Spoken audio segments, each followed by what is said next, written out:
एक public litigation petition की सुनवाई में Jammu Kashmir and Ladakh high court ने 6 साल पहले तवी नदी में माइनिंग पर लगाए गए पूर्ण बैन को हटाने का फैसला दिया है।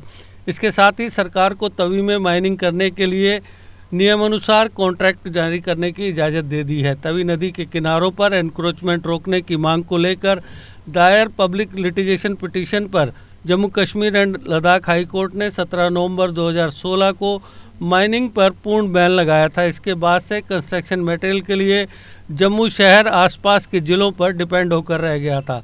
तवी नदी से इलीगल माइनिंग को लेकर आशीष शर्मा व अन्य ने हाई कोर्ट में केस दायर किया था। पिछले 6 सालों के दौरान रेत, बजरी व पत्थर के इलीगल माइनिंग पर रोक लगाने के लिए एडमिनिस्ट्रेशन ने कई कदम उठाए, लेकिन इलीगल माइनिंग जारी रही।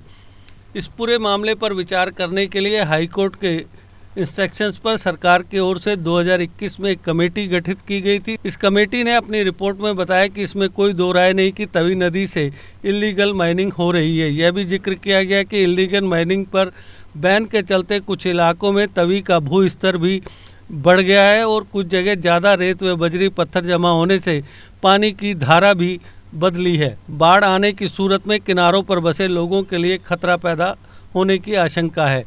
कमेटी ने कहा था कि पिछले 5 सालों से योजनाबद्ध तरीके से माइनिंग न होने के कारण धोतली स्थित शीतली पावर प्लांट भी प्रभावित हो रहा है और गर्मी में यहां से पानी की सप्लाई भी प्रभावित हो रही है। इसके अलावा नदी के कीमती मिनरल पानी के बहाव के साथ पाकिस्तान जा रहे हैं। रिपोर्ट में कहा गया कि माइनिंग रूल्स 2016 में अमेंडमेंट हो चुका है और सभी एनओसी के साथ ई ऑक्शन का प्रोविज़न है। इससे निष्पक्षता से कॉन्ट्रैक्ट दिए जा सकते हैं। इन तमाम पहलुओं पर गौर करने के बाद हाईकोर्ट ने माइनिंग पर लगे बैन को हटाने का आदेश दिया।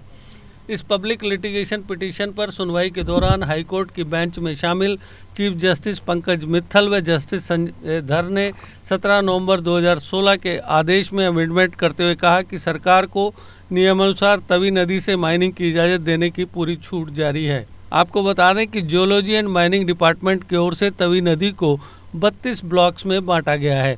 अब ई ऑक्शन के दौरान हर ब्लॉक के लिए 3 से 5 करोड़ रुपए तक की बोली लगने की उम्मीद है। जम्मू में पिछले 6 सालों में यह ऑक्शन नहीं हुई है। अंतिम बार जब ऑक्शन हुई थी तो तवी नदी का कुछ हिस्सा सैन्य क्षेत्र में था, जिसके लिए डिपार्टमेंट ने ऑक्शन नहीं किया था। अब विभाग को पूरी तवी नदी में खनन का ठेका देने का अधिकार मिल चुका है। इन 6 सालों में महंगाई रेट भी बढ़ी है। डिपार्टमेंटल सोर्सेज के मुताबिक 6 साल पहले तक जो रेवेन्यू 30 से 50 करोड़ रुपए के आसपास था, वह अब 100 से 150 करोड़ रुपए के आसपास रहने की संभावना है। तवी नदी से माइनिंग पर रोक के कारण जम्मू ज़िले में रेत, बजरी व पत्थर के दाम 3 गुना तक बढ़ गए थे। पहले जो माइनिंग गवर्नमेंट कॉन्ट्रैक्ट पर होती थी वह चोरी छुपे होने लगी थी। अब माइनिंग पर रोक हटने से आम लोगों को भी काफ़ी राहत मिलने की उम्मीद है।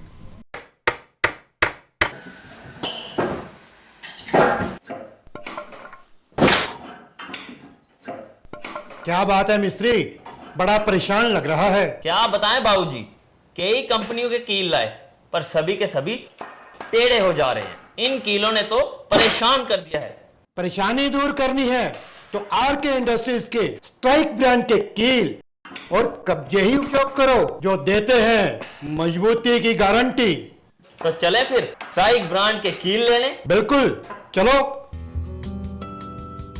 स्ट्राइक ब्रांड लगाओगे तो मजबूती पाओगे और परेशानी को भी भगाओगे।